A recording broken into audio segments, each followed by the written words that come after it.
नमस्कार दोस्तों, मेरा नाम है विश्वास। एनसीईआरटी के इस नए सीरीज में मैं आप सबका बहुत बहुत स्वागत करता हूं। दोस्तों, हम लोग पढ़ रहे हैं कक्षा 9 का इतिहास। दोस्तों, हमारा चैप्टर नंबर है 2। कल हमने पढ़ा था यूरोप में समाजवाद का विस्तार कैसे हुआ, इसके बारे में हमने कल देखा था। आज हम लोग देखेंगे रूसी क्रांति के बारे में। दोस्तों, इससे पहले मैं आपको बता दूं, हमने कक्षा 6, 7 और 8 का इतिहास समाप्त कर दिया है। उसे आप लोग हमारे प्लेलिस्ट में जाके पढ़ सकते हैं। दोस्तों, कल आप लोगों ने देखा था कि किस तरह से यूरोप में समाजवाद का विकास हुआ। फ्रांस की क्रांति के पश्चात धीरे धीरे जो समाजवादी विचारधारा थी वो पूरे यूरोप में फैलने लगी। लोग जो थे वो अलग अलग गुटों में बट गए थे। ठीक है, कल हमने इस पे चर्चा की थी। आज हम लोग देखने जा रहे हैं रूसी क्रांति के बारे में। तो आइए देखते हैं। यूरोप के सबसे पिछड़े औद्योगिक देशों में से एक रूस में यह समीकरण उलट गया। 1917 की अक्टूबर क्रांति के जरिए रूस की सत्ता पर समाजवादियों ने कब्जा कर लिया।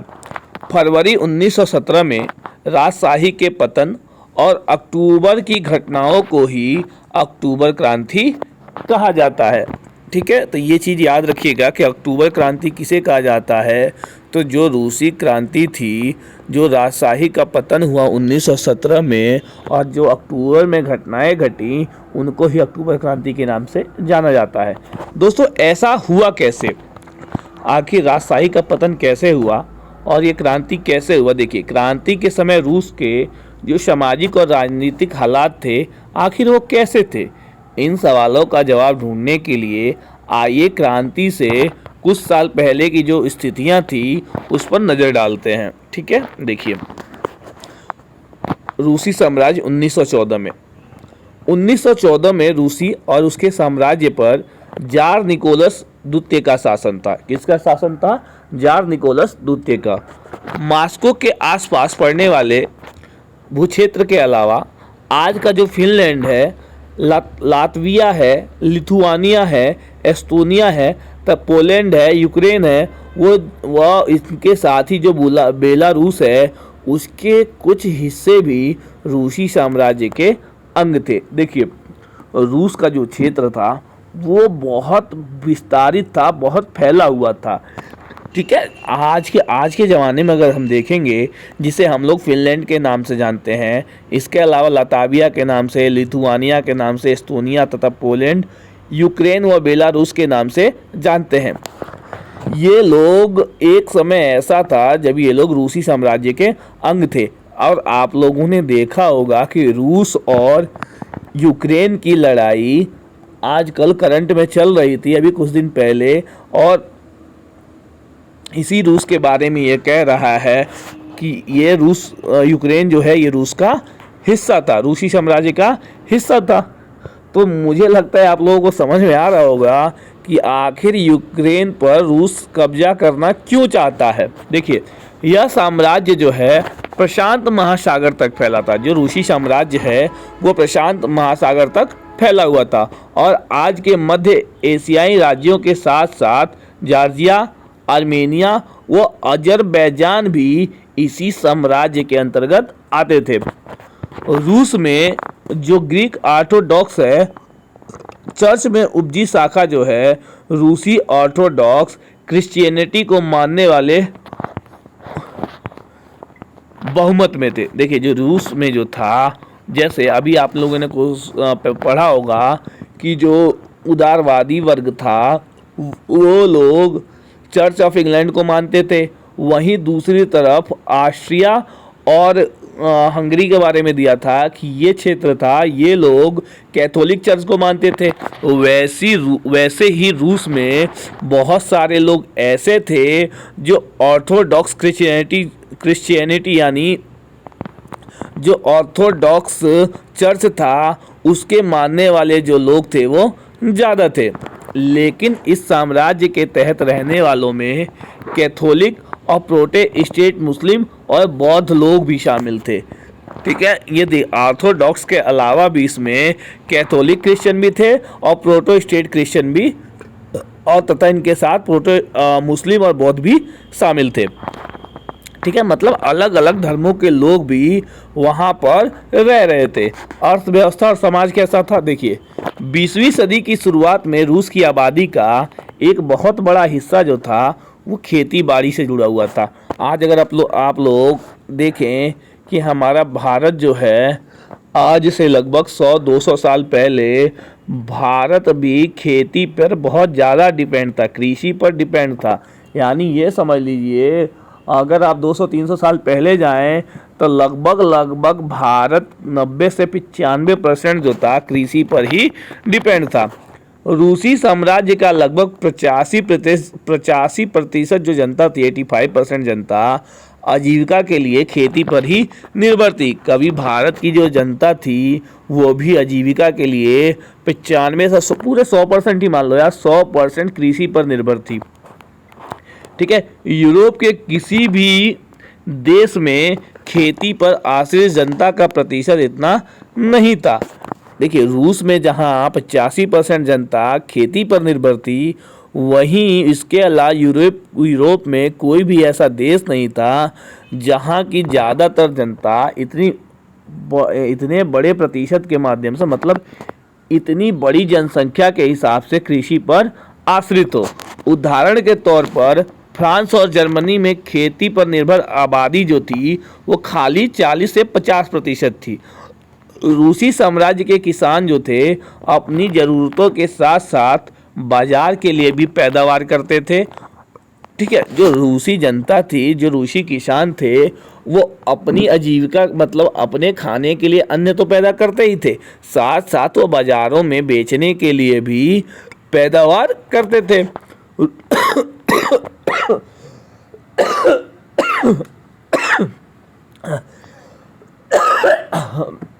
सॉरी दोस्तों, थोड़ी तबीयत ख़राब हो गई है, खांसी हो गया तो आवाज़ दिक्कत हो रही है। ठीक है, आइए देखते हैं।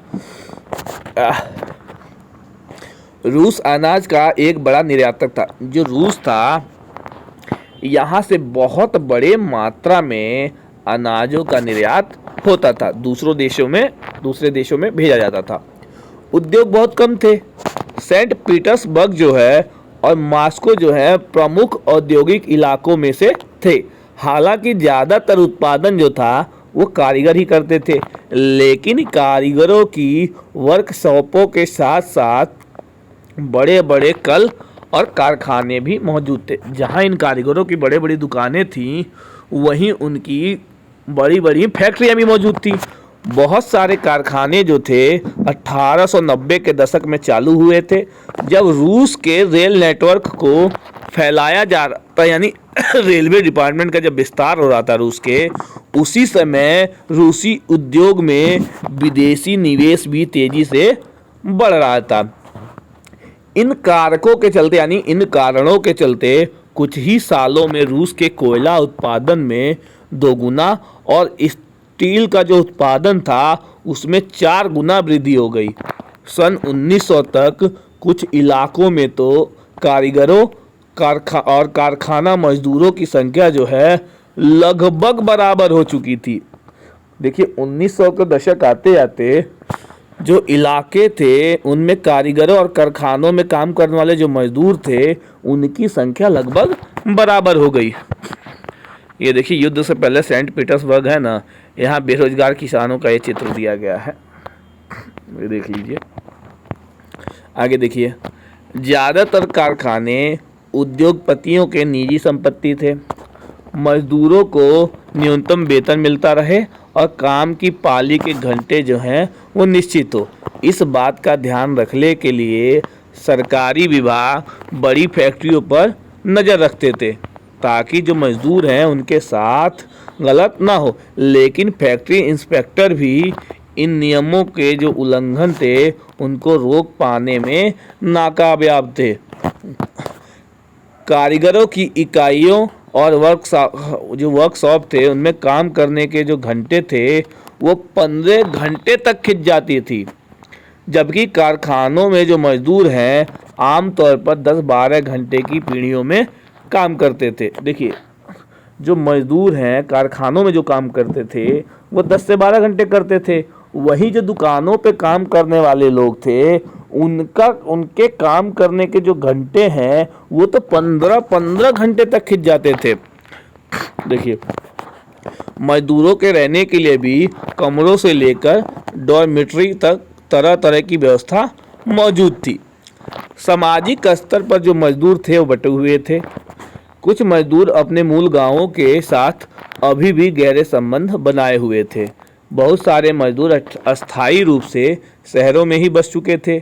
उनके बीच योग्यता और दक्षता के स्तर पर भी काफ़ी फर्क था। सेंट पीटर्सबर्ग के एक धातु मजदूर ने कहा था कि धातु कर्मी मजदूरों में खुद को साहब मानने का रिवाज चल रहा है। देखिए, जो धातु कर्मी मजदूर थे वो खुद को साहब मानते थे। उनके काम में ज़्यादा प्रशिक्षण और निपुणता की ज़रूरत जो रहती थी। देखिए, ये लोग जो रहते थे, धातु मजदूर जो रहते थे, ये लोग, इनका काम ऐसा था कि अगर इनकी प्रॉपर ट्रेनिंग नहीं होगी, ठीक है, तो ये काम नहीं कर पाएंगे। इसलिए ये लोग, इनके बिना काम नहीं चल सकता था, इसलिए ये लोग खुद को साहब मानते थे। 1914 में फैक्ट्री मजदूरों में औरतों की जो संख्या थी वह 31% थी, लेकिन उन्हें पुरुषों के मजदूरी के मुकाबले कम वेतन मिलता था। मर्दों की तनख्वाह के मुकाबले आधे से 3/4 तक ही वेतन औरतों को दिया जाता था। मजदूरों के बीच मौजूद फासला उनके पहनावे और व्यवहार में काफ़ी साफ साफ दिखाई देता था।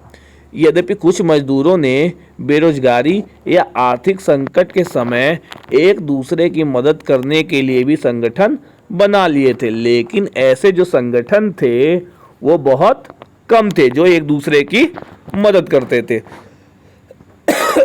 ये देखिए, क्रांति से पहले रूस में एक डॉर्मेट्री बनी है जिसमें बंकर बनाया, जिसमें लोग पालियों, मतलब एक के बाद एक बना के लोग सो रहे हैं। होता है ना, एक बड़ा सा हॉल बना दिया, उसमें लोगों का बेड लगा दिया, बेड के हिसाब से सब सो रहे हैं। आगे देखिए, इन विभेदों के बाद देखिए, अलग अलग लोगों में अलग अलग का पहनावा था, बहुत सारे भेद थे। इन विभेदों के बावजूद जब किसी को नौकरी से निकाल दिया जाता था या उन्हें मालिकों से कोई शिकायत होती थी तो मजदूर एकजुट होकर हड़ताल भी कर देते थे। 1896-97 के बीच कपड़ा उद्योग में और 1902 में धातु उद्योग में ऐसी हड़तालें काफ़ी बड़ी संख्या में आयोजित की गई थी।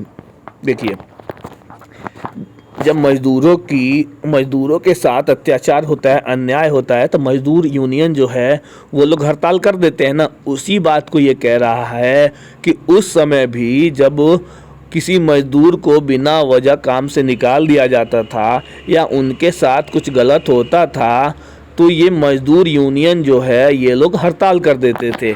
ऐसा ही हड़ताल जो है 1896-97 के बीच कपड़ा जो उद्योग था वहाँ देखने को मिलता है। वहीं 1902 में जो धातु उद्योग है वहाँ के मजदूरों ने काफ़ी बड़ी संख्या में हड़ताल की थी। देहात की ज़्यादातर ज़मीन पर किसान खेती करते थे, लेकिन विशाल संपत्तियों पर सामंतों, राजशाही और जो ऑर्थोडॉक्स चर्च था उनका कब्जा था। मजदूरों की तरह किसान भी बटे हुए थे। किसान बहुत धार्मिक स्वभाव के थे, ठीक है। इक्का दुक्का अपवादों को छोड़ दिया जाए तो वे सामंतों और नवाबों का बिल्कुल सम्मान नहीं करते थे। नवाबों और सामंतों को जो सत्ता और हैसियत मिली हुई थी वो लोकप्रियता की वजह से नहीं, बल्कि जार के प्रति उनकी निष्ठा और सेवाओं के बदले मिली थी। यहाँ की स्थिति फ्रांस जैसी नहीं थी। मिसाल के तौर पर फ्रांसीसी क्रांति के दौरान ब्रिटेन के किसान न केवल नवाबों का सम्मान करते थे, बल्कि उन्होंने नवाबों को बचाने के लिए बाकायदा लड़ाइयाँ भी लड़ी। लेकिन इसके विपरीत रूस के किसान चाहते थे कि नवाबों की जो ज़मीन है उनको छीन कर किसानों में बांट दी जाए। देखिए, बहुधा लगान था वो लगान भी नहीं चुकाते थे। कई जगह तो जमींदारों की हत्याएं भी की जा चुकी थी। जो रूस में जमींदार थे, कई जगह उनकी किसानों ने हत्या भी कर दी थी। 1902 में दक्षिणी रूस में ऐसी घटनाएं जो थी बहुत पैमाने पर घटी, जगह जगह देखने को मिलती थी। 1905 में तो पूरे रूस में ही ऐसी घटनाएं घटने लगी और 1900 का ये कह रहा है 1905 आते आते जगह जगह जमींदारों की हत्याएं होने लगी। रूसी किसान जो थे यूरोप के बाकी किसानों के मुकाबले एक और लिहाज से भिन्न थे। जो रूसी किसान थे यूरोप के बाकी किसानों से काफ़ी अलग थे। यहाँ के किसान समय समय पर सारी ज़मीनों को अपने कम्यून यानी अपने मीर को सौंप देते थे, यानी जो उनका संगठन था उनको सौंप देते थे। फिर कम्यून ही प्रत्येक परिवार की ज़रूरत के हिसाब से किसानों को ज़मीन बांटता था।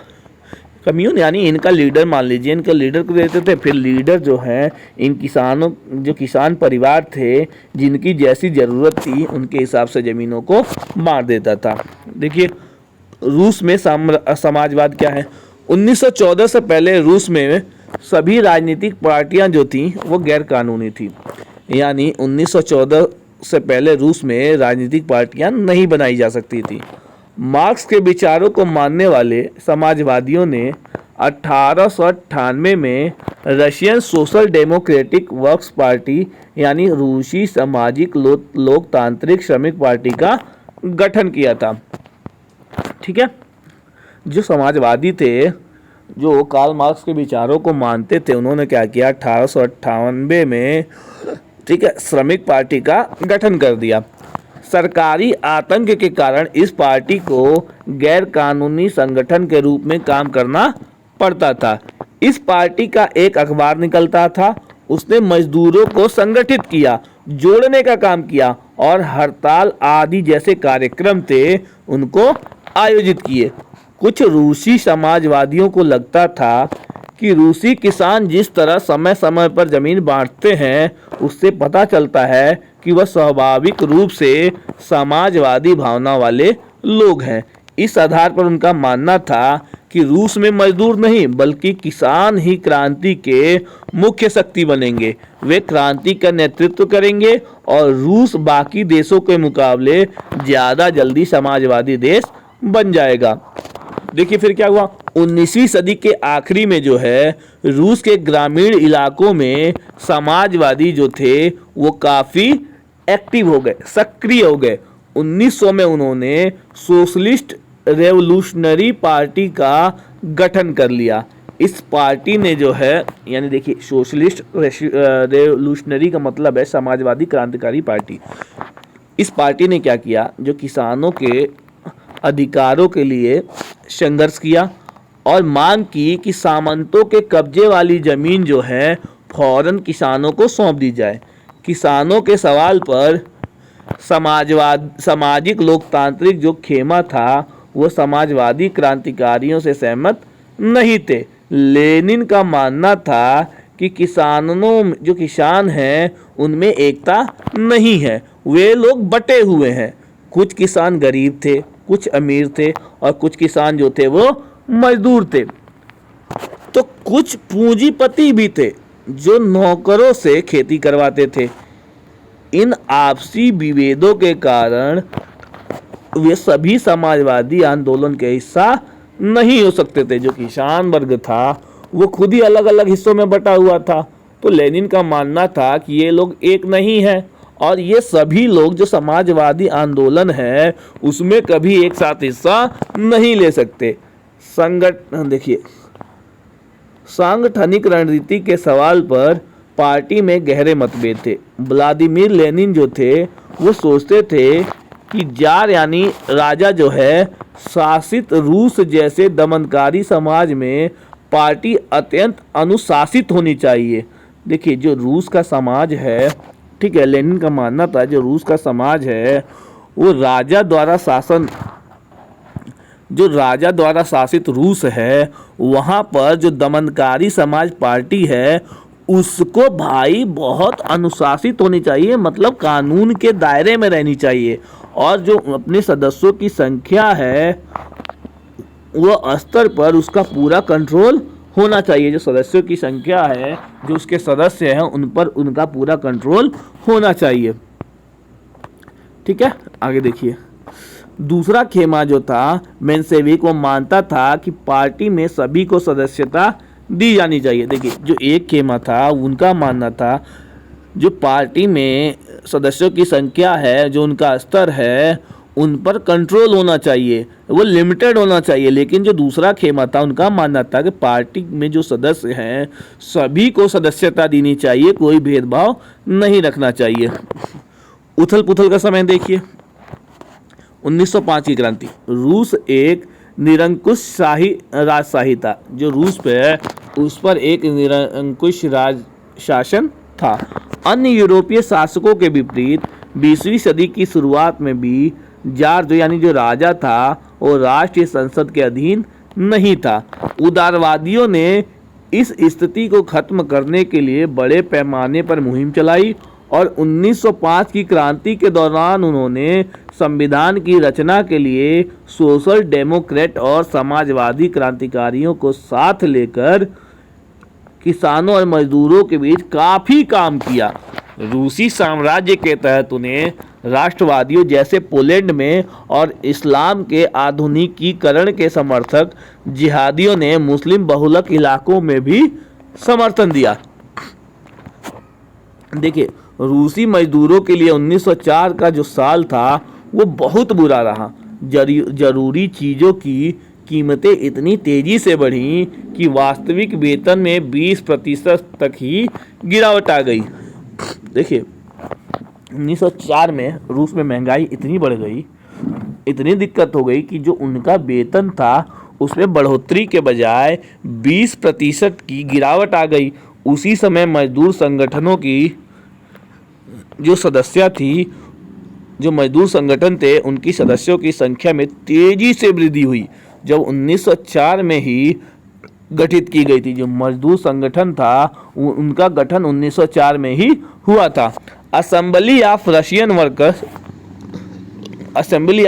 वर्क्स यानी रूसी श्रमिक सभा के 4 सदस्यों को प्यूतिलो आयरन वर्क्स में उनकी नौकरी से हटा दिया गया। देखिए, जो मजदूर सभा के 4 सदस्य थे उनको आयरन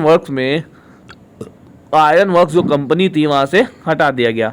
तो मजदूरों ने क्या किया, उन्होंने आंदोलन छेड़ने का ऐलान कर दिया। जब 4 मजदूरों को नौकरी से हटा दिया गया तो मजदूरों ने आंदोलन छेड़ने का ऐलान कर दिया। अगले कुछ दिनों के भीतर सेंट पीटर्सबर्ग के 1,10,000 से ज़्यादा मजदूर काम के घंटे घटाकर 8 घंटे किए जाने, वेतन में वृद्धि और कार्य स्थितियों में सुधार की मांग करते हुए हड़ताल पर चले गए। जब 4 लोगों को काम से हटा दिया गया तो मजदूरों ने आंदोलन कर दिया और वो लोग मांग करने लगे कि जो उनके काम के घंटे हैं उनको 8 घंटे किए जाएं, उनके वेतन में वृद्धि हो और जो उनकी कार्य करने की स्थितियां हैं उनमें सुधार की जाए।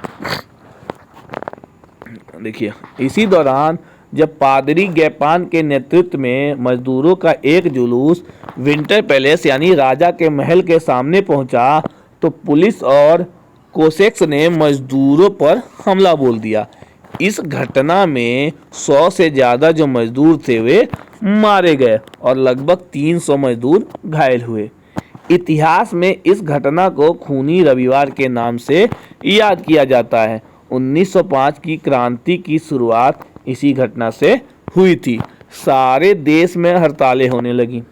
जब नागरिक स्वतंत्रता के अभाव का विरोध करते हुए तथा विद्यार्थी अपनी कक्षाओं का बहिष्कार करने लगे तो विश्वविद्यालय भी बंद कर दिए गए। जब भाई स्टूडेंट ही नहीं रहेंगे तो स्कूल और कॉलेज क्या चलेंगे। वकील, डॉक्टर, इंजीनियर और जो अन्य मध्य वर्गीय कामगार थे सभी ने संविधान सभा के गठन की मांग करते हुए यूनियन ऑफ यूनियंस की स्थापना कर दी। किसकी स्थापना कर दी?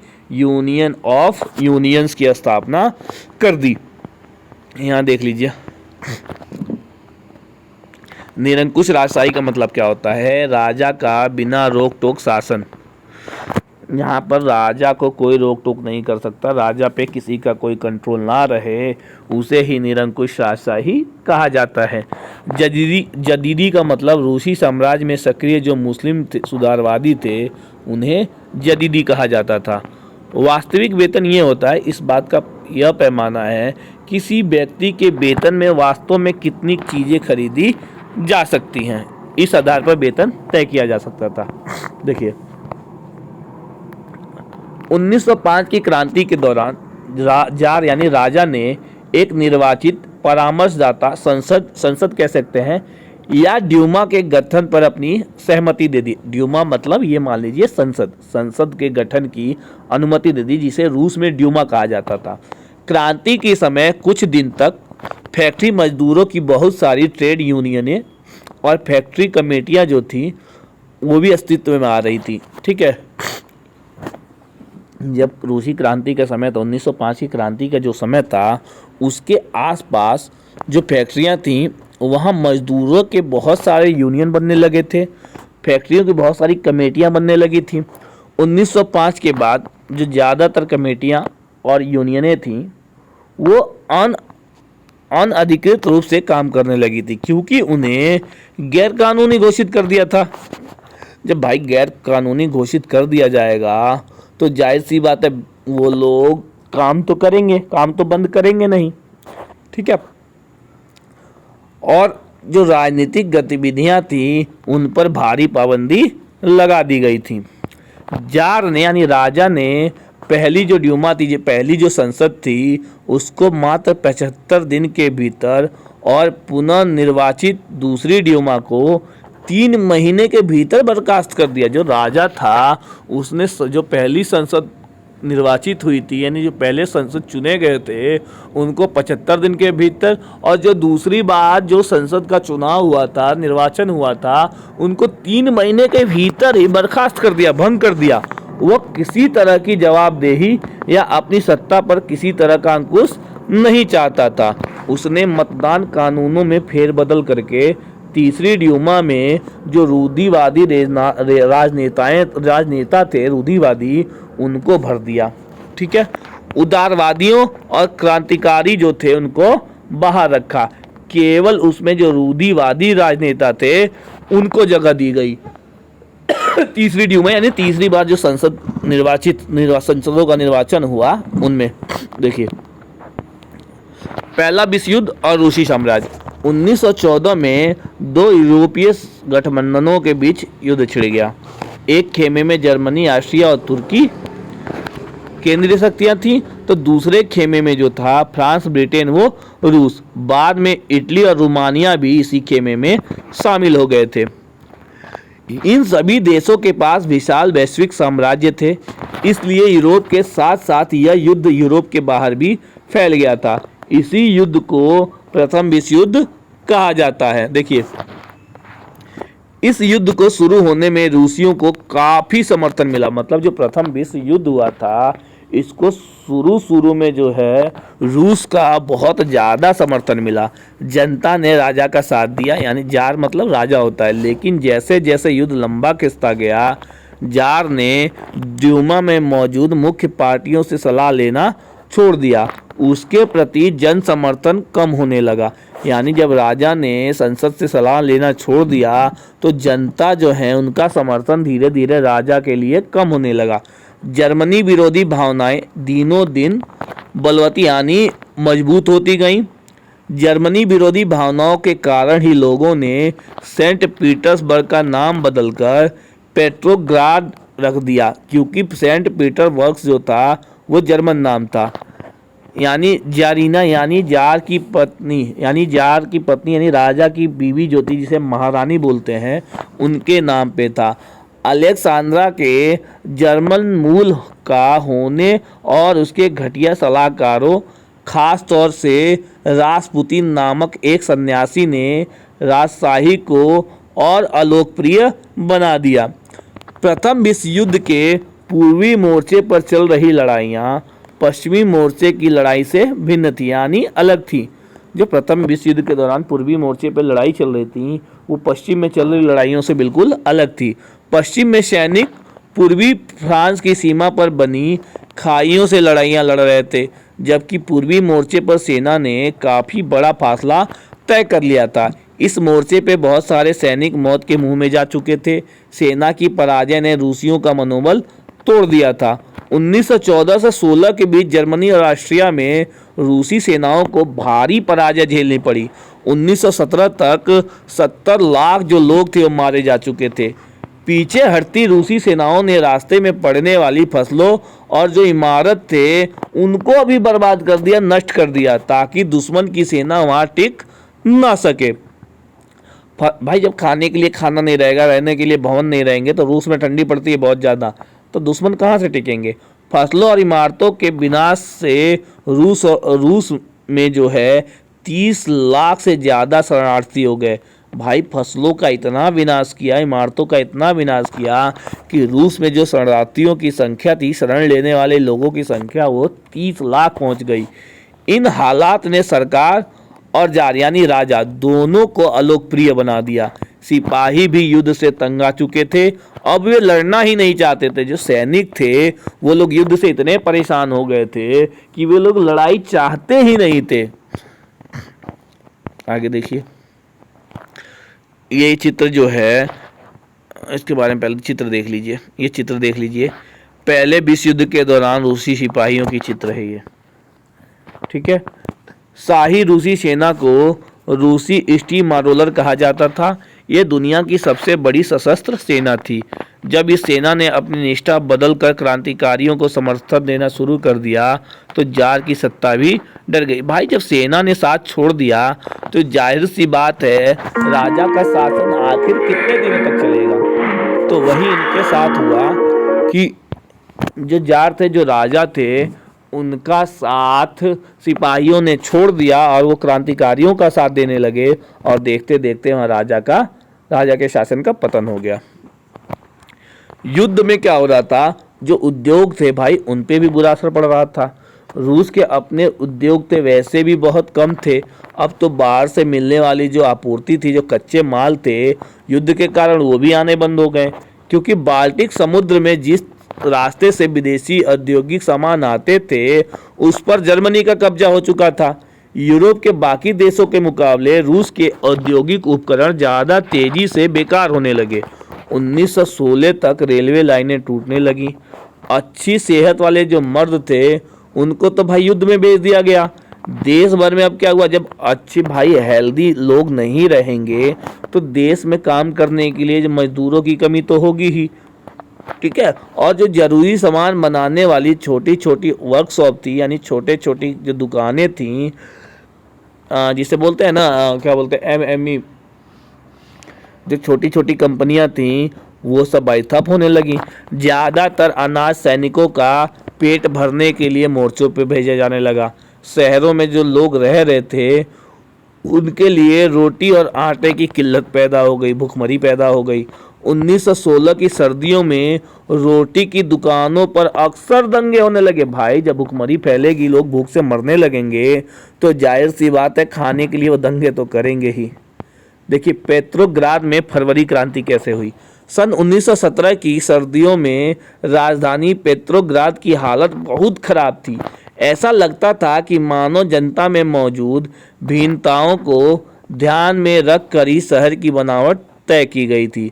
मजदूरों के क्वार्टर और कारखाने जो हैं नेवा नदी के दाएं तट पर थे। बाएं किनारे पर फैशनेबल इलाके, विंटर प्लेस और सरकारी इमारतें थीं। जिस महल में ड्यूमा की बैठक होती थी, यानी संसद की बैठक होती थी, वह इसी तरफ था। फरवरी में मजदूरों के इलाकों में खाद्य पदार्थों की भारी कमी पैदा हो गई। उस साल ठंड भी कुछ ज़्यादा ही पड़ी थी। भीषण कोहरा, बर्फबारी। जो संसदीय प्रतिनिधि थे वे चाहते थे कि निर्वाचित सरकार बची रहे, इसलिए वो राजा द्वारा ड्यूमा को भंग करने के लिए की जा रही कोशिशों का विरोध कर रहे थे। जो राजा है वो चाहता था ड्यूमा को भंग कर दिया जाए, और राजा के इस कोशिश को जो ड्यूमा थे वो लोग विरोध कर रहे थे। 22 फरवरी को दाएं तट पर स्थित एक फैक्ट्री में तालाबंदी घोषित कर दी गई। अगले दिन इस फैक्ट्री के मजदूरों के समर्थन में 50 फैक्ट्रियों के मजदूरों ने भी हड़ताल का ऐलान कर दिया। बहुत सारे कारखानों में हड़ताल का नेतृत्व, जो हड़ताल की जो लीडरशिप था वो औरतें कर रही थी बहुत सारे कारखानों में। इसी दिन को बाद में अंतर्राष्ट्रीय महिला दिवस के नाम से मनाया जाता है, ठीक है, सेलिब्रेट किया जाता है। देखिए, जो आंदोलनकारी जनता थी वो बस्ती पार करके राजधानी के बीचों बीच नेवस्की प्रोस्पेक्ट तक आ गई। इस समय तक कोई राजनीतिक पार्टी आंदोलन को सक्रिय रूप से संगठित और संचालित नहीं कर रही थी। ये जो आंदोलन है मजदूरों द्वारा किया जा रहा था, इसको कोई किसी राजनीतिक पार्टी का समर्थन नहीं मिल रहा था। जब फैशनेबल रिहायशी इलाकों और सरकारी इमारतों को मजदूरों ने घेर लिया तो सरकार ने कर्फ्यू लगा दिया। शाम तक जो प्रदर्शन करने वाले मजदूर थे, जो हड़ताल करने वाले लोग थे, वो तितर बितर हो गए, लेकिन 24 और 25 तारीख को फिर इकट्ठा हो गए। सरकार ने उन पर नज़र रखने के लिए घुड़सवारों, सैनिकों और पुलिस को तैनात कर दिया। रविवार 25 फरवरी को सरकार ने ड्यूमा को बर्खास्त कर दिया। देखिए, 25 फरवरी को क्या हुआ, ड्यूमा को बर्खास्त कर दिया। सरकार के इस फैसले के खिलाफ जो राजनीतिज्ञ थे वो बयान देने लगे। 26 तारीख को प्रदर्शनकारी बहुत बड़ी संख्या में बाएं तट के इलाके में इकट्ठा हो गए। 27 को उन्होंने पुलिस मुख्यालयों पर हमला करके तहस नहस कर दिया। रोटी, तनख्वाह, काम के घंटों में कमी और लोकतांत्रिक अधिकारों के पक्ष में नारे लगाते असंख्य लोग सड़कों पर जमा हो गए। सरकार ने स्थिति पर कंट्रोल करने के लिए एक बार फिर घुड़सवार सैनिकों को तैनात कर दिया, लेकिन घुड़सवार सैनिकों की टुकड़ियों ने प्रदर्शनकारी यानी जो हड़ताल करने वाले लोग थे उन पर गोली चलाने से इनकार कर दिया। वे लोग निर्दोष लोगों को मारना नहीं चाहते थे। गुस्साए सिपाहियों ने क्या किया, एक रेजिमेंट की बैरक में अपने ही एक अफसर पर गोली चला दी। 3 दूसरी रेजिमेंट ने भी बगावत कर दी। जब एक रेजिमेंट ने बगावत की तो अन्य 3 रेजिमेंटों ने भी क्या किया, बगावत कर दी और जो हड़ताली मजदूर थे उनसे आके मिल गए। उस शाम को सिपाही और मजदूर एक सोवियत या परिषद का गठन करने के लिए उसी इमारत में जमा हुए जहां अब तक ड्यूमा की बैठक हुआ करती थी।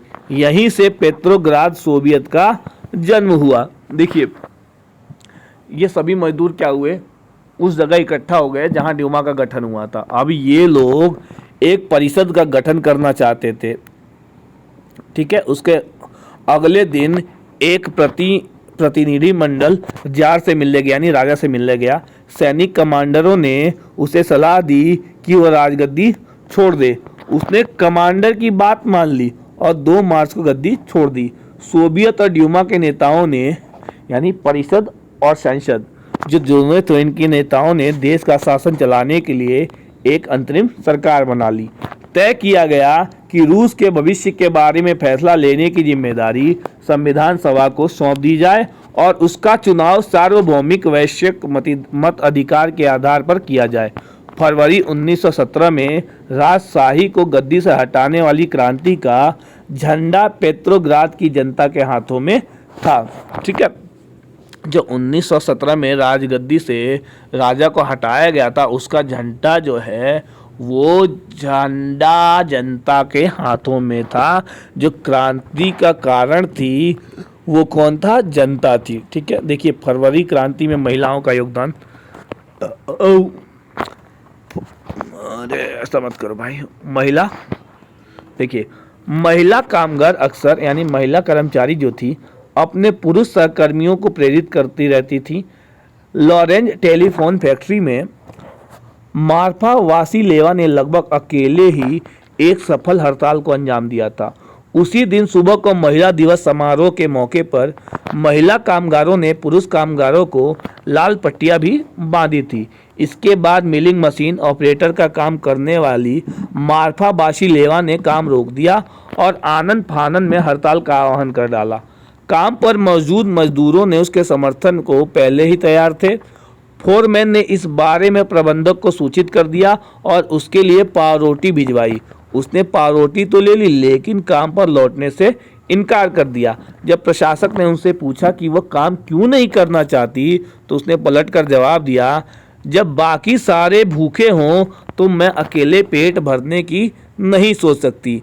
मार्फा के समर्थन में फैक्ट्री के दूसरे विभाग में काम करने वाली जो महिलाएं थीं वो भी इकट्ठा हो गईं और धीरे धीरे बाकी सारे औरतों ने भी काम को रोक दिया। जल्दी पुरुषों ने भी औजार जमीन पर डाल दिए और पूरा जो हुजूम था महिला और पुरुषों का वो सड़क पर उतर आया। चाय चटर्जी सेलिब्रेटिंग वीमेन नाम से उन्होंने वो लिखी है, उसी से लिया गया है ये।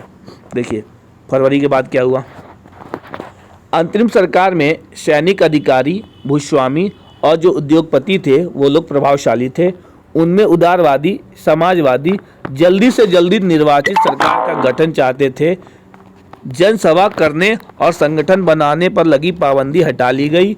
हालांकि निर्वाचन का तरीका जो था सब जगह एक जैसा नहीं था, लेकिन पेट्रोग्राद सोवियत की जो तर्ज पर सब जगह सोवियतें बना ली गई, यानी सब जगह परिषदों का गठन कर लिया गया। अप्रैल 1917 में बोल्शेविकों के निर्वासित नेता व्लादिमीर लेनिन ने रूस लौट आए। जो देखिए जो बेल्शेविकों के निर्वासित नेता थे व्लादिमीर लेनिन, वो 1917 में ही रूस वापस लौट आए। लेनिन के नेतृत्व में बोल्शेविक 1914 से ही युद्ध का विरोध कर रहे थे। उनका कहना था कि सोवियतों को सत्ता अपने हाथों में ले लेनी चाहिए। लेनिन ने बयान दिया कि युद्ध समाप्त किया जाए, सारी जमीन किसानों के हवाले की जाए और बैंकों का राष्ट्रीयकरण किया जाए। ठीक है, इन तीन मांगों को लेनिन की अप्रैल थीसिस के नाम से भी जाना जाता है। अप्रैल थीसिस के नाम से किसे जाना जाता है? लेनिन ने जो तीन मांग किए थे कि युद्ध को समाप्त किया जाए, सारी जो जमीनें हो किसानों को दे दी जाए और जो बैंक है उनका राष्ट्रीयकरण कर दिया जाए, इसको ही अप्रैल थीसिस के नाम से जाना जाता है। उन्होंने सुझाव दिया कि अपने रेडिकल उद्देश्यों को स्पष्ट करने के लिए बोल्शेविक पार्टी का नाम कम्युनिस्ट पार्टी रख दिया जाए। बोल्शेविक पार्टी के ज़्यादातर लोगों को अप्रैल थीसिस के बारे में सुनकर काफ़ी हैरानी हुई। उन्हें लगता था कि अभी समाजवादी क्रांति के लिए सही वक्त नहीं आया है, इसलिए फिलहाल अंतरिम सरकार को ही समर्थन दिया जाना चाहिए। लेकिन अगले कुछ महीनों की घटनाओं ने उनकी सोच बदल दी। देखिए क्या हुआ। गर्मियों में मजदूर आंदोलन और फैल गया। औद्योगिक इलाकों में फैक्ट्री कमेटियां बनाई गईं। इन कमेटियों के माध्यम से मजदूर फैक्ट्री चलाने के जो मालिकों के तौर तरीके थे उस पर सवाल खड़े करने लगे। ट्रेड यूनियनों की जो तादाद थी वो बढ़ने लगी। सेना में सिपाहियों की जो समितियां थी वो भी बनने लगी। जून में लगभग 500 सोवियतों ने अखिल रूसी जो सोवियत कांग्रेस थे वहाँ पे अपने प्रतिनिधि भेजे। जैसे जैसे अंतरिम सरकार की ताकत कमज़ोर होने लगी और बोल्शेविकों का प्रभाव बढ़ने लगा, यानी कम्युनिस्ट जो पार्टी थी उसका प्रभाव बढ़ने लगा, तो सरकार असंतोष को दबाने के लिए सख्त कदम उठाने लगी, कार्रवाइयाँ करने लगी। सरकार ने फैक्ट्रियाँ चलाने की मजदूरों द्वारा जो कोशिशें, देखिए फैक्ट्रियाँ चलाने की मजदूरों द्वारा की जा रही कोशिशों को रोकना और मजदूरों के नेता जो थे उनको गिरफ्तार करना शुरू कर दिया गया। जुलाई 1917 में बोल्शेविकों द्वारा आयोजित किए गए विशाल जो प्रदर्शन थे उनको भारी दमन किया गया, यानी उन पर, ठीक है, उन पर काफ़ी दबाव डाला गया कि वो लोग आंदोलन बंद कर दे। बहुत सारे बोल्शेविक नेताओं को छिपना या भागना पड़ा। उनके साथ इतना अत्याचार होने लगा कि वो लोग छिपने लगे, भागने लगे। गांव में किसान और उनके समाजवादी जो क्रांतिकारी नेता थे वो भूमि पुनः वितरण के लिए दबाव डालने लगे थे। इस काम के लिए भूमि समितियां बना दी गईं। सामाजिक क्रांतिकारियों से प्रेरणा और प्रोत्साहन लेते हुए जुलाई से सितंबर के बीच किसानों ने बहुत सारी जमीनों पर कब्जा कर लिया। ये देखिए जो बोल्शेविक समर्थक हैं वो लोग प्रदर्शन कर रहे हैं उन पर गोलीबारी की जा रही है, लाठी डंडे का प्रयोग किया जा रहा है। जैसे जैसे अंतरिम सरकार बोल्शेविकों के बीच टकराव बढ़ता गया, देखिए जो कम्युनिस्ट पार्टी थी और जो अंतरिम सरकार चला रहे थे उन लोगों के बीच धीरे धीरे टकराव बढ़ता गया। लेनिन को अंतरिम सरकार द्वारा तानाशाही थोप देने की आशंका दिखाई देने लगी। सितंबर में उन्होंने सरकार के खिलाफ विद्रोह के बारे में चर्चा शुरू कर दी। सेना और फैक्ट्री सोवियतों में मौजूद जो बोल्शेविक थे उनको इकट्ठा किया गया और 16 अक्टूबर 1917 को लेनिन ने पेट्रोग्राद सोवियत और बोल्शेविक पार्टी को सत्ता पर कब्जा करने के लिए राजी कर लिया। सत्ता पर कब्जा के लिए समिति का गठन किया गया और इस बात का खुलासा नहीं किया गया कि योजना को किस दिन लागू किया जाएगा और 24 अक्टूबर को विद्रोह शुरू हो गया। संकट की आशंका को देखते हुए प्रधानमंत्री केरेंस्की ने सैनिक टुकड़ियों को इकट्ठा करने शहर से बाहर चले गए। तड़के ही सरकार के वफादार सैनिकों ने दो बोल्शेविक जो अखबार थे उनके दफ्तरों को घेर लिया। टेलीफोन और टेलीग्राफ जो थे दफ्तरों पर नियंत्रण प्राप्त करने और विंटर प्लेस की रक्षा करने के लिए सरकार समर्थक सैनिकों को रवाना कर दिया गया। पलक झपकते ही क्रांतिकारी समिति ने भी अपने समर्थकों को आदेश दे दिया कि सरकारी कार्यालयों पर कब्जा कर ले और मंत्रियों को गिरफ्तार कर ले। उसी दिन अरोरा नामक युद्धपोत ने विंटर पैलेस पर बमबारी शुरू कर दी। अन्य युद्धपोत ने नेवा के रास्ते से आगे बढ़ते हुए विभिन्न सैनिक ठिकानों को अपने नियंत्रण में ले लिया। शाम ढलते ढलते पूरा शहर क्रांतिकारी समिति के कंट्रोल में आ चुका था और मंत्रियों ने आत्मसमर्पण कर दिया था। पेट्रोग्राद में अखिल रूसी सोवियत कांग्रेस की बैठक हुई जिसमें बहुमत ने बोल्शेविक की कार्रवाई का समर्थन किया। अन्य शहरों में भी बगावतें होने लगी। दोनों तरफ से जमकर गोलीबारी हुई, खास तौर से मॉस्को में, लेकिन दिसंबर तक मॉस्को पेट्रोग्राद इलाके पर बोल्शेविकों का नियंत्रण स्थापित हो चुका था। ठीक है, देखिए आगे जो मॉस्को पेट्रोग्राद था इनके इलाकों पर क्या हुआ, जो बोल्शेविक पार्टी थी इनका कंट्रोल हो गया। ये देखिए यहाँ कुछ दिया हुआ है, कुछ इम्पोर्टेंट 1850, अरे यार इम्पोर्टेंट डेट्स है। 1850 से 1880 रूस में समाजवाद पर बहस छिड़ा। 1898 में क्या हुआ, Russian social democratic works party की स्थापना हुई। खूनी रविवार 1905 की क्रांति को कहते हैं। 2 मार्च जार द्वारा, जो रूसी राजा था उनके द्वारा 2 मार्च को अपने पद से इस्तीफा दे दिया गया। 24 मार्च को पेट्रोग्राद में बोल्शेविक विद्रोह हुआ और 1918 और से 20 के बीच क्या हुआ, गृह युद्ध हुआ रूस में।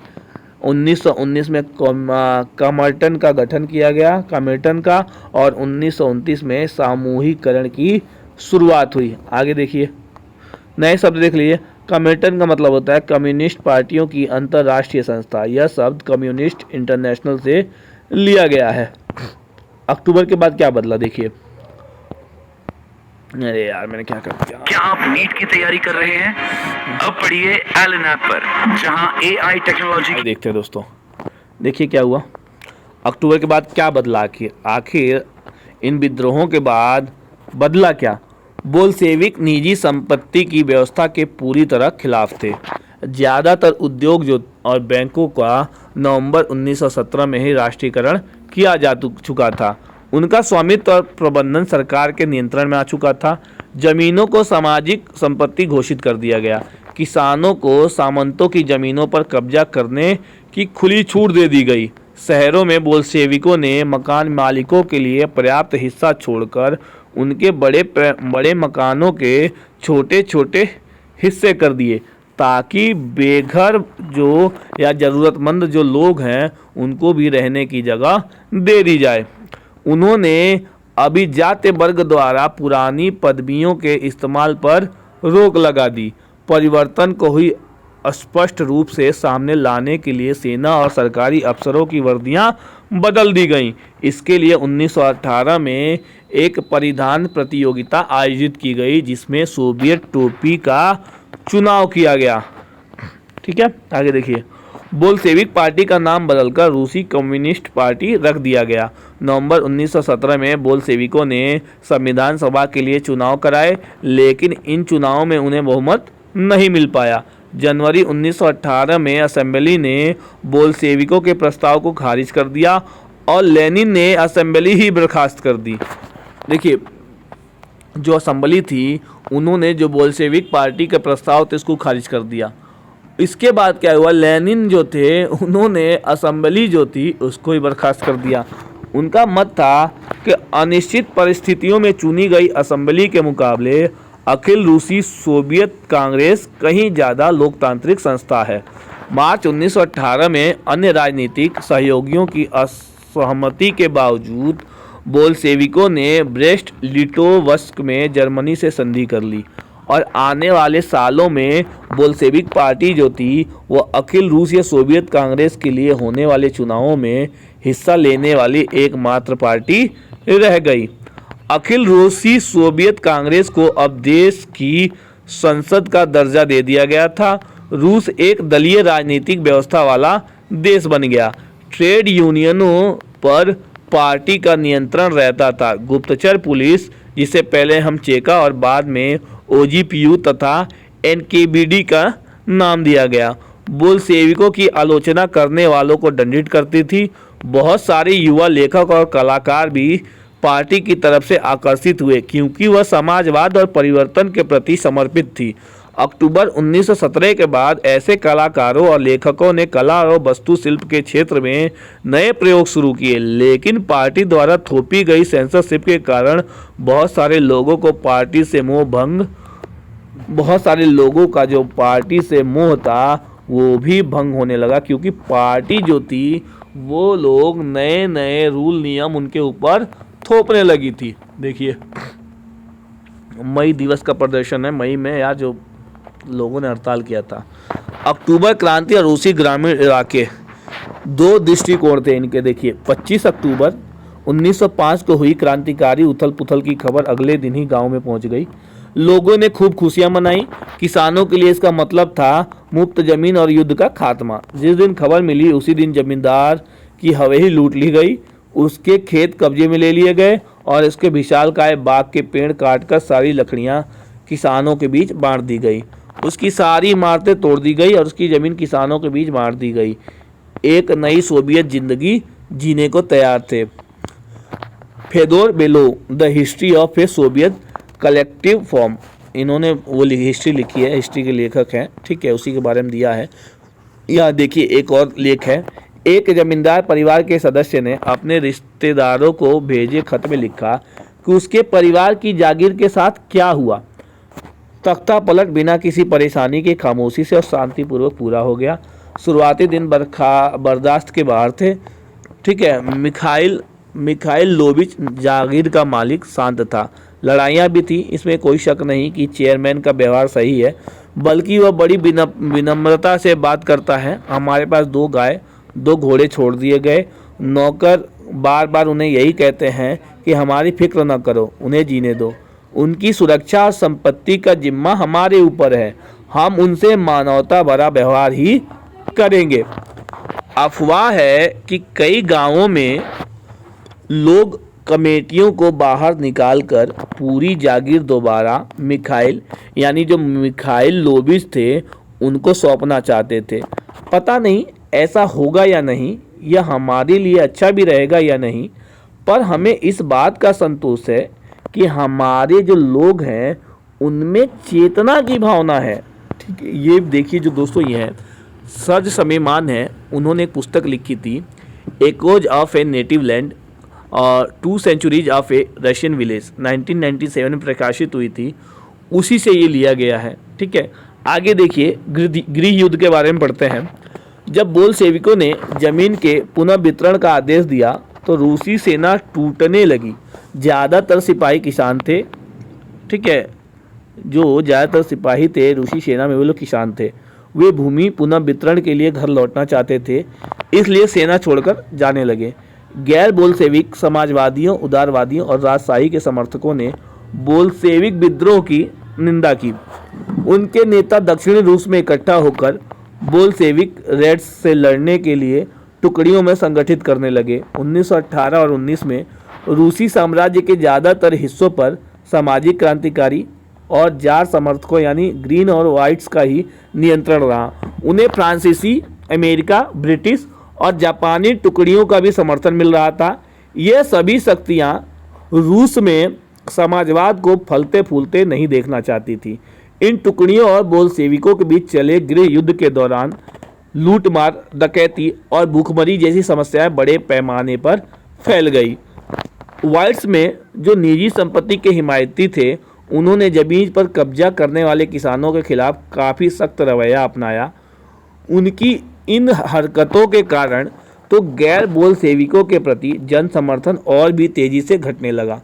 जनवरी 1920 के भूतपूर्व रूसी साम्राज्य के ज़्यादातर हिस्सों पर बोल्शेविकों का नियंत्रण कायम हो चुका था। उन्हें गैर रूसी राष्ट्रवादियों और मुस्लिम जदीदियों की मदद से यह कामयाबी मिली थी। जहां रूसी उपनिवेशवादी ही बोल्शेविक विचारधारा के अनुयायी बन गए थे, वहां यह मदद काम नहीं आ सकी। मध्य एशिया स्थित खीवा में बोल्शेविक उपनिवेशकों ने समाजवाद की रक्षा के नाम पर स्थानीय राष्ट्रवादियों को बड़े पैमाने पर कत्लेआम कर दिया। जो राष्ट्रवादी थे, बड़े पैमाने पर उनकी हत्याएं कर दी गईं। ऐसे हालात में बहुत सारे लोगों को यह समझ में नहीं आ रहा था कि जो बोल्शेविक सरकार है, आखिर वो क्या चाहती है। आंशिक रूप से इसी समस्या से निपटने के लिए जो ज़्यादातर गैर रूसी राष्ट्रीयताओं को सोवियत संघ यानी यूएसएसआर यानी दिसंबर में 1922 में रूसी साम्राज्य में बोल्शेविकों द्वारा स्थापित किया गया। राज्य के अंतर्गत राजनीतिक स्वायत्तता दे दी गई, लेकिन क्योंकि बोल्शेविकों ने स्थानीय सरकारों पर कई अलोकप्रिय और सख्त नीतियां जैसे घुमंतवाद की रोकथाम की कड़ी कोशिशें थोप दी थी, इसलिए विभिन्न राष्ट्रीयताओं का विश्वास जीतने के प्रयास आंशिक रूप से सफल हो पाए। ये देखिए, समाजवादी समाज का निर्माण। गृह युद्ध के दौरान बोल्शेविकों ने उद्योगों और बैंकों के राष्ट्रीयकरण को जारी रखा। उन्होंने किसानों को उस जमीन पर खेती की छूट दे दी जिसका समाजीकरण किया जा चुका था। जब्त किए गए खेतों का इस्तेमाल बोल्शेविकों ने यह दिखाने के लिए करते थे कि सामूहिकता आखिर क्या होती है। ठीक है भाई, इसको दिखाने के लिए वो लोग समाजीकरण किए गए खेतों का इस्तेमाल यानी जब्त किए गए खेतों का इस्तेमाल करते थे। शासन के लिए केंद्रीकृत नियोजन की व्यवस्था लागू की गई। अफसर इस बात का हिसाब लगाते थे कि अर्थव्यवस्था किस तरह काम कर सकती है। इस आधार पर वे 5 साल के लिए लक्ष्य तय कर देते थे। इसी आधार पर उन्होंने पंचवर्षीय योजनाएं बनानी शुरू की। पहली 2 योजनाओं 1927 से 32 और 33 से 38 के दौरान औद्योगिक विकास को बढ़ावा देने के लिए सरकार ने भी सभी तरह की जो कीमतें थीं उनको स्थिर कर दिया, हालांकि इन कीमतों को बढ़ाया नहीं जा सकता है। केंद्रीकृत नियोजन से आर्थिक विकास को काफ़ी गति मिला। औद्योगिक उत्पादन बढ़ने लगा। 1929 से 33 के बीच तेल, कोयले और स्टील के उत्पादन में 100% वृद्धि हुई। नए नए जो औद्योगिक शहर थे वो अब अस्तित्व में सामने आने लगे, मगर तेज निर्माण कार्यों के दबाव में कार्य स्थितियां खराब होने लगी। मैग्निटोगोस्क जो एक देखिए शहर है, मैग्निटोगोस्क शहर, यह स्टील के निर्माण का कार्य 3 साल के भीतर पूरा कर लिया। ठीक है, यहाँ पर क्या हुआ, मैग्निटोगोस्क में शहर में जो स्टील बनाने वाला संयंत्र था उसके निर्माण का कार्य केवल 3 साल में पूरा कर लिया गया। इस दौरान मजदूरों को बड़ी सख्त जिंदगी गुजारनी पड़ी, जिसका नतीजा ये हुआ कि पहले ही साल में 550 बार काम रुका।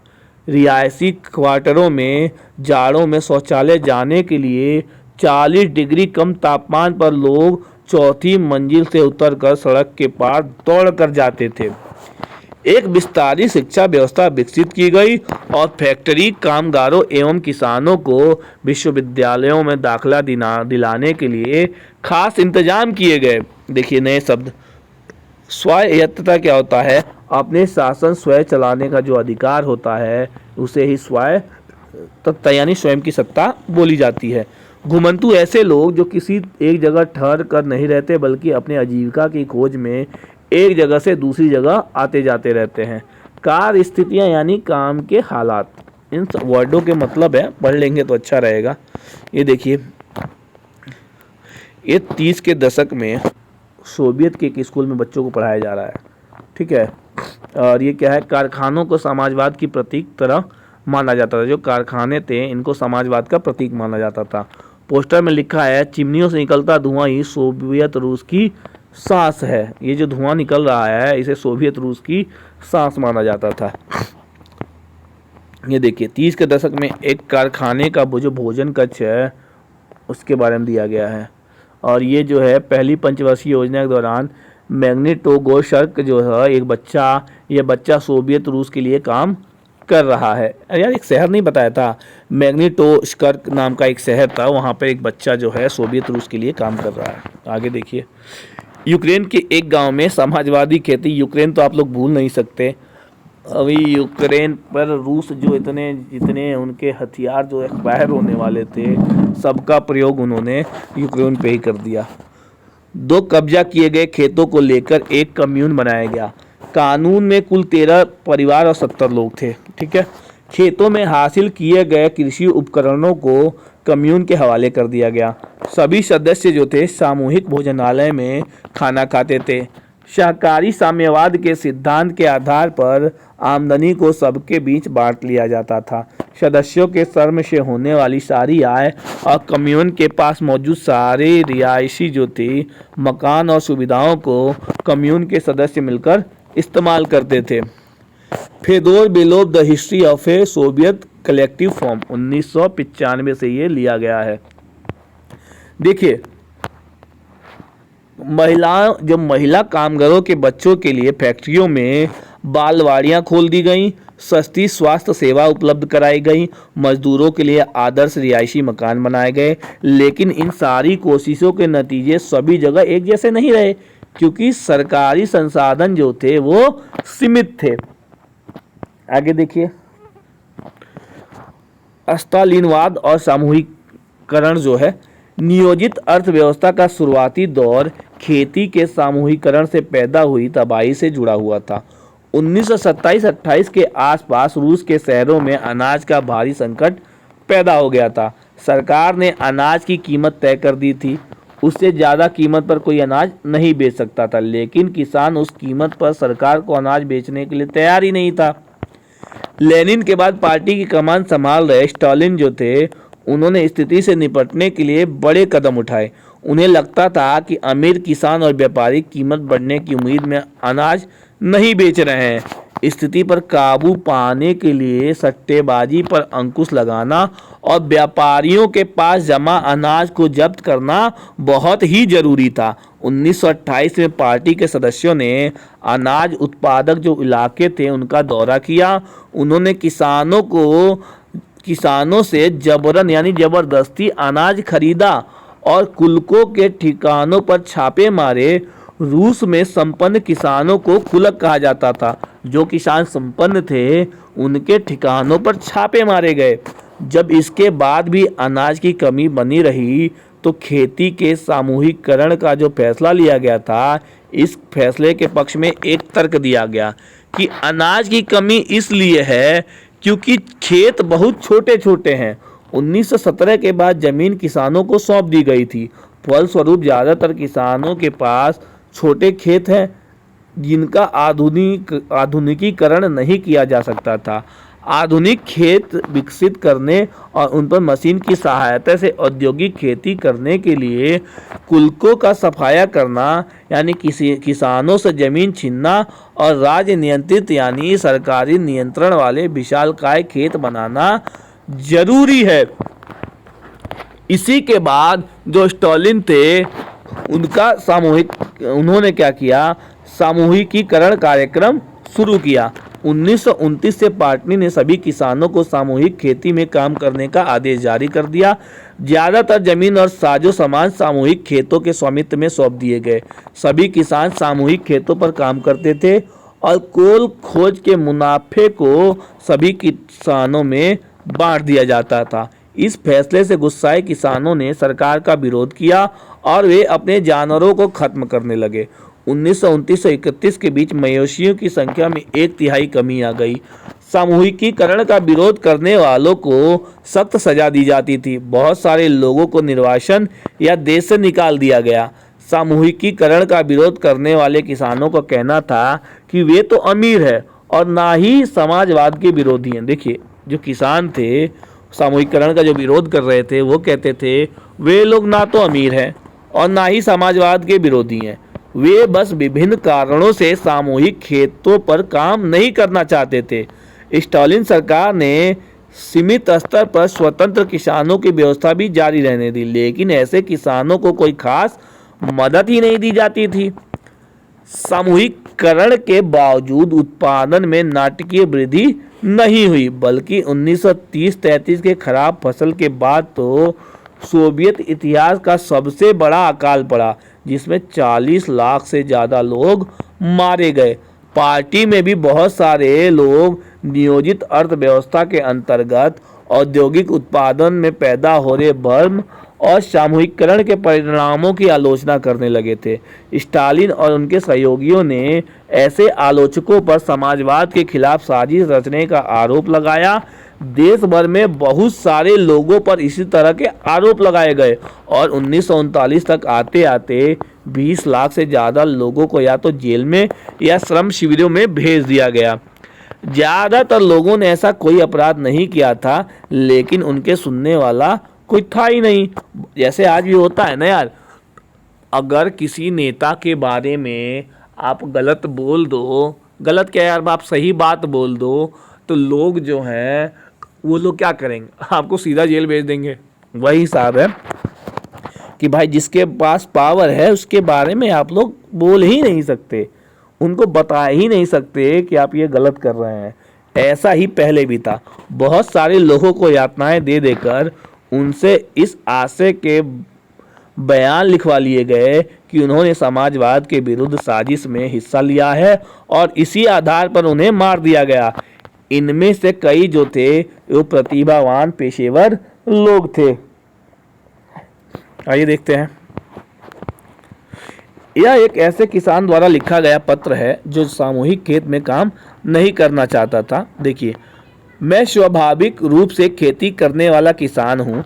मेरा जन्म 1879 में हुआ था। मेरे परिवार में 6 सदस्य हैं।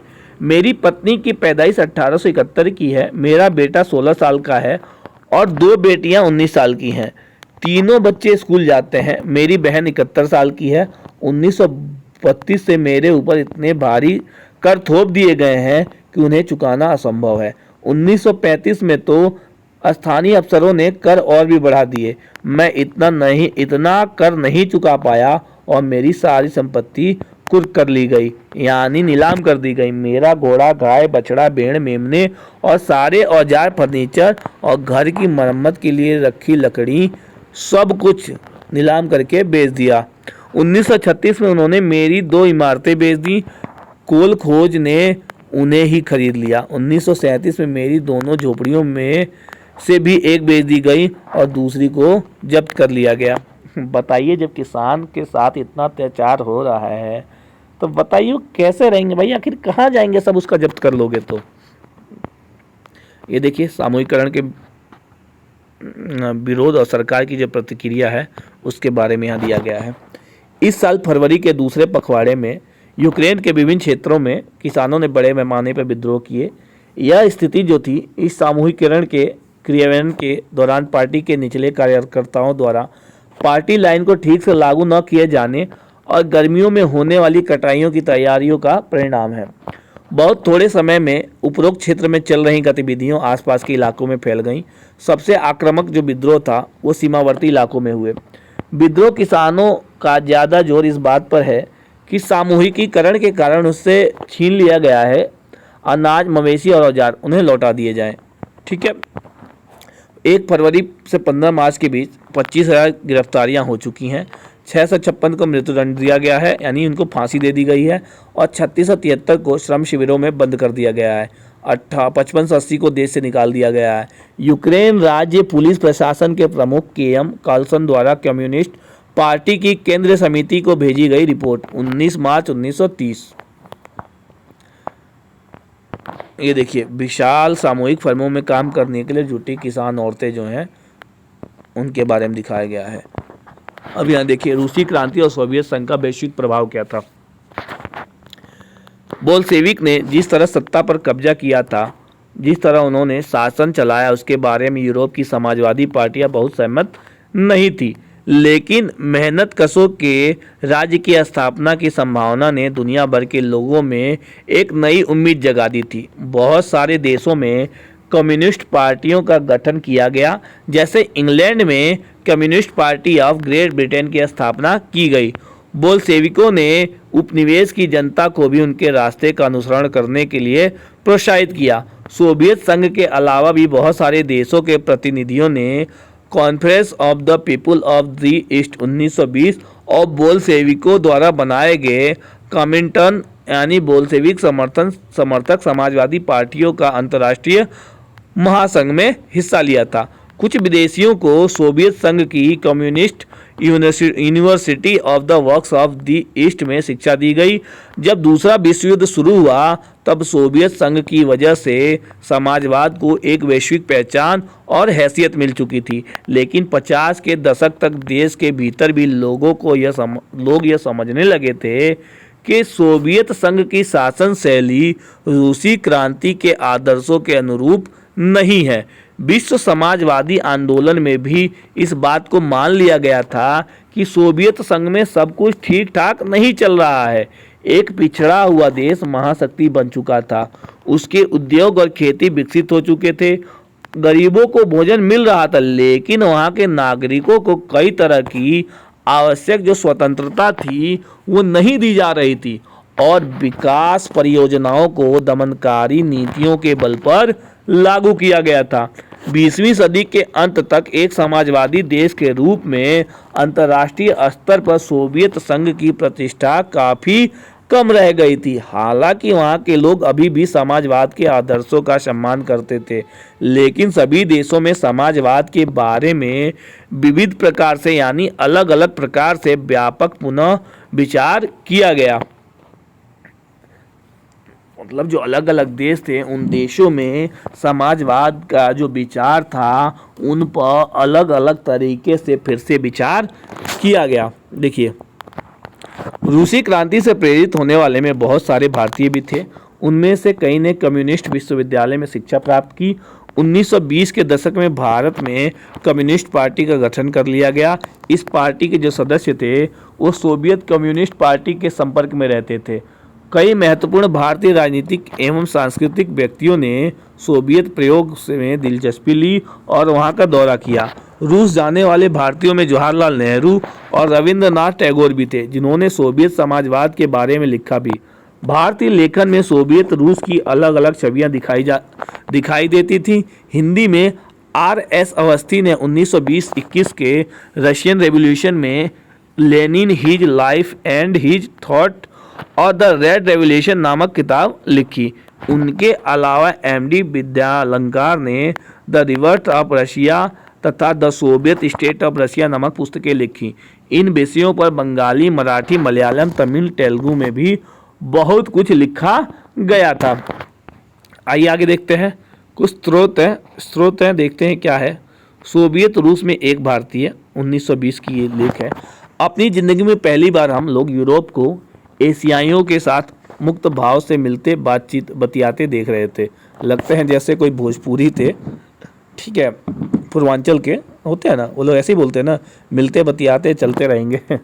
जब हमने रूसियों को देश के काफ़ी लोगों के साथ सहज भाव से घुलते मिलते देखा, हमें यकीन हो गया हम सच्ची समानता की दुनिया में आ पहुँचे हैं। हमें स्वतंत्रता सही मायने में सरकार होती दिखाई दे, मतलब जो स्वतंत्रता है हमें सही मायनों में साकार होती दिखाई दे रही थी। प्रतिक्रांतिकारियों और साम्राज्यवादियों की हरकतों में पैदा हुई गरीबों के बावजूद लोग बाग पहले से ज़्यादा खुश और संतुष्ट दिखाई दे रहे थे। क्रांति ने उनमें आत्मविश्वास और निडरता भर दी थी। 50 अलग अलग राष्ट्रीयताओं के लोगों के बीच मानवता का असली भाईचारा यही साकार होने वाला है। जाति या धर्म की कोई सीमा उन्हें एक दूसरे के साथ घुलने मिलने से नहीं रोक रही थी। हर जीव को एक कुशल वक्ता बना दिया गया। आप वहाँ मजदूरों, किसानों और सिपाहियों सभी को पेशेवर वक्ता की तरह बहस करते देख सकते हैं। ये लिया गया शौकत उस्मानी ने लिखा था, historic trips of A revolutionary जो होता है यानी क्रांति। रूस में रविंद्रनाथ टैगोर के जी ने लिखा है, 1930 में गए थे। मॉस्को बाकी यूरोपीय राजधानियों के मुकाबले काफ़ी साफ सुथरा दिखाई देता है। सड़क पर भागम भाग लगा कोई व्यक्ति बहुत स्मार्ट नहीं लगता। सारी जगह मजदूरों की है। यहाँ आम जनता रईसों के साये में किसी तरह दबी दिखाई नहीं देती। जो लोग सदियों से नेपथ्य में छिपे हुए थे आज सामने आ खड़े हुए हैं। अपने देश के किसानों और मजदूरों के बारे में सोचने लगा। मेरे सामने जो कुछ था उसे देखकर लगता था यह अरेबियन नाइट्स के किसी जिन की करामात है। महज एक दशक पहले यह हमारे लोगों जितने ही अनपढ़ और लाचार और भूखे थे। ये देखकर मेरे अभागे हिंदुस्तान से ज़्यादा अचंभा और भला किसका होगा कि लोगों ने इतने थोड़े से सालों में अज्ञानता और बेसहारेपन के पहाड़ को उतार फेंका है। देखिए यहाँ क्रियाकलाप हैं, ये सब आप लोग करेंगे तो ज़्यादा अच्छा रहेगा। देखिए मुझे लगता है हमारा चैप्टर यहाँ समाप्त हो गया।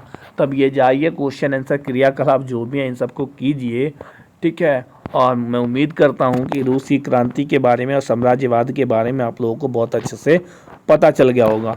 और दोस्तों आप लोगों से रिक्वेस्ट है कि वीडियो को ज़्यादा से ज़्यादा शेयर कीजिए और भाई हमारे चैनल को सब्सक्राइब करना बिल्कुल ना भूलिए मत। और अपने दोस्तों को ज़्यादा से ज़्यादा चैनल के बारे में बताइए ताकि हमारे चैनल का ग्रो हो और हम मोटिवेट हो सकें और आपको ज़्यादा से ज़्यादा चीज़ें उपलब्ध करा सकें।